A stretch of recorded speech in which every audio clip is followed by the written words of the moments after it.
खास प्रोग्राम में आप देखेंगे कि गणेश और आदि गणेश में क्या अंतर होता है, हमें किस गणेश की पूजा करनी चाहिए और कौन है वह गणेश जो हमारे दुखों को दूर कर सकता है। आइए जानते हैं इस गूढ़ रहस्य को और देखते रहिए इस वीडियो को अंत तक। गणेश चतुर्थी वाले दिन भगवान श्री गणेश जी का जन्म दिवस मनाया जाता है। इस वर्ष 10 सितंबर 2021 को गणेश जी का जन्म दिवस अर्थात गणेश चतुर्थी है। दर्शकों, भगवान की स्तुति, उसकी कृपा पाने का प्रयास हर व्यक्ति सृष्टि के आरंभ से कर रहा है और इसी क्रम में अनेकों साधकों ने अपने मतानुसार कठिन से कठिन साधनाएं की। उद्देश्य सबका एक ही था, परमेश्वर प्राप्ति और भगवान से मिलने वाले लाभ प्राप्त करना। शास्त्र विरुद्ध साधना करके साधकों को वो लाभ प्राप्त नहीं हुए जिसकी उम्मीद से वे साधना करने लगे थे। हर व्यक्ति ये जानता है कि परमात्मा अंधे को आँख देता है, कोढ़ी को काया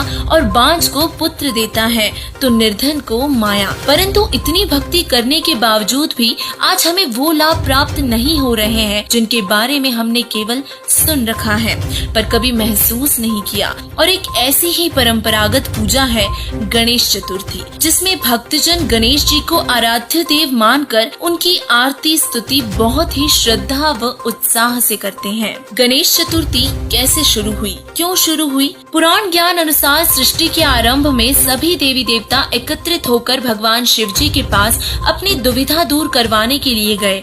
तब भगवान शंकर जी ने अपने दोनों पुत्रों कार्तिकेय व गणेश जी से कहा कि तुम दोनों में से जो इस पृथ्वी की 7 बार परिक्रमा करके सबसे पहले वापस आएगा वही देवताओं की दुविधा दूर करेगा। तब कार्तिकेय जी अपने वाहन मोर पर सवार होकर पृथ्वी की परिक्रमा करने चले गए और गणेश जी ने अपने वाहन मूषक पर बैठकर भगवान शिव व माता पार्वती के चारों ओर घूमकर 7 बार परिक्रमा पूरी कर ली। जब कार्तिकेय परिक्रमा पूरी करके वापस आए तब भगवान शिव ने गणेश जी से पृथ्वी की परिक्रमा न करने का कारण पूछा। तब गणेश जी बोले कि मेरा संसार तो मेरे माता पिता में है और इसीलिए मैंने आपके चारों ओर परिक्रमा करके पूरे संसार की परिक्रमा कर ली। और इस बात से भगवान शिव बहुत प्रसन्न हुए और उन्हें आशीर्वाद दिया कि संसार में सबसे पहले तेरी पूजा होगी। और इस तरह तभी से गणेश जी अग्र पूज्य हो गए और सभी देवी देवताओं से पहले उनकी पूजा की जाने लगी।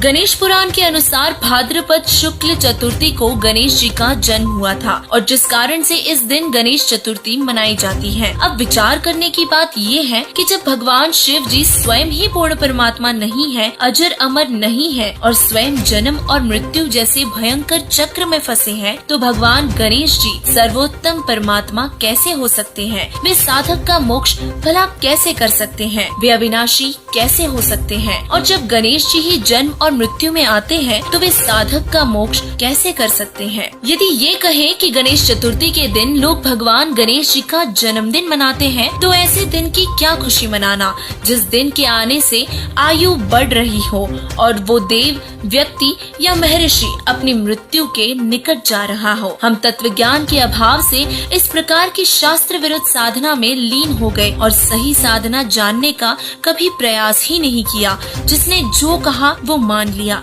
और आंखें बंद करके गलत साधना करने में लग गए। आश्चर्यजनक बात तो ये है कि तथाकथित धर्मगुरु नाम तो पवित्र ग्रंथों का लेते हैं परंतु साधना भक्ति अपनी मनमानी बताते रहे, जिस कारण भक्त समाज आध्यात्मिक, भौतिक, शारीरिक, आर्थिक व मानसिक लाभ से पूरी तरह से वंचित रह गया।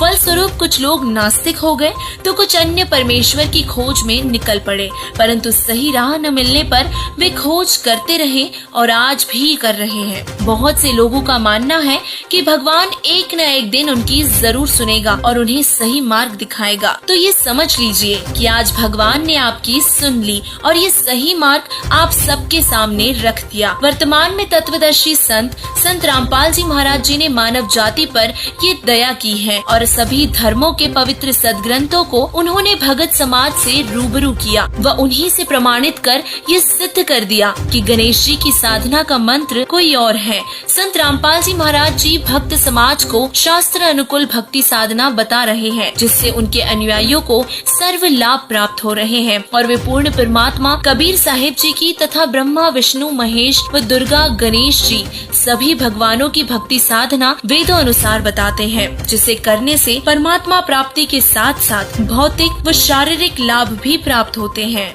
और इसीलिए हमारे पवित्र सदग्रंथों का परीक्षण करना चाहिए और सदग्रंथों के अनुसार ही भक्ति साधना करनी चाहिए, जो विश्व में आज केवल संत रामपाल जी महाराज जी ही दे रहे हैं। आज सभी दर्शकों से हमारा हाथ जोड़कर निवेदन है कि सद्भक्ति मार्ग अपनाकर शास्त्र विरुद्ध साधना त्यागो और अपने जीवन को एक नई दिशा देकर अपना कल्याण करवाए। ये हमारा बॉडी का चित्र है, इसमें ये कमल बने हुए हैं। ये मूल कमल में गणेश जी और इसका ये किलियम जाप है और इससे ऊपर स्वाद चक्र अनुष्ठान, ये स्वादिष्ठान चक्र भी कहते हैं। इसकी 4 पंखड़ियां, इसकी 6 पंखड़ियां दूसरे कमल की, और सावित्री ब्रह्मा इसका ओम जाप है। यहाँ लक्ष्मी और विष्णु का जाप है, ये नाभि कमल है और इसका ये हरियम जाप है। ये शिव और पार्वती रहते हैं। यहाँ परमात्मा ने इनको मंत्र दिया था, ये मंत्र, तो उसके बाद ये उनके शिष्य बने थे। उसके बाद शंकर भगवान इसी का जाप करते, इसलिए सोहम जाप यहाँ इसका कहा गया। अब यहाँ देखिएगा, ये दुर्गा है, इसका ये 16 पंखड़ियों का कमल है, कंठ के अंदर है और ये इनका जाप है। और यहाँ और आगे अलग, ये तो फिर केवल मालिक ने संदेश दिए हैं। अब ये हैं इस शरीर से, इस पिंड से निकल यहाँ तक बरी होने के लिए हमने ये मूल मंत्र जाप करने हैं। कैसे करने हैं ये नहीं खोलूंगा, वो तो जो उपदेश लेगा उसी को बताऊंगा। अब ये तो हो गया कि ये 5 नाम हम जाप करेंगे, तो ये 5 नामों का हम साधना करेंगे, पूजा नहीं है ये। अब हमने इन भगवानों का कर्जा ले रखा, यहाँ फंस रहे हैं, इनसे लाभ ले रहे हैं, हम ऋणी हो रहे हैं। इस मंत्र से हम इनका ऋण उतारेंगे और ये इन देवताओं के मूल मंत्र है, इनसे लाभ लेने के। जैसे एक भैंसा होता है, जोटा होता है, या ये सांड होता है, जो जिसको खागड़ बोले हमारे यहाँ अंकल, आकल कहते हैं, उसका उनका एक मंत्र होता है ना, उसने भैंसा भैंसा करते रहो, कति नहीं सुने। अरे एक बार उसको कहते हुर्र, वो यूं देखेगा और मनमाने भाग ले उस तरफ। तो भैंसा तो उसका अलग नाम है और वो मूल मंत्र है जो उसने पकड़ कर खींचेगा, प्रभावित करता है। तो ये मंत्र मूल मंत्र है देवताओं के, जिनके ये वश है, ये आपको ऑटोमेटिकली आपकी तरफ आकर्षित होना शुरू कर देंगे और आपको पूर्ण लाभ प्रारंभ देना शुरू कर देंगे। खबरों के लिए सब्सक्राइब करना ना भूलें।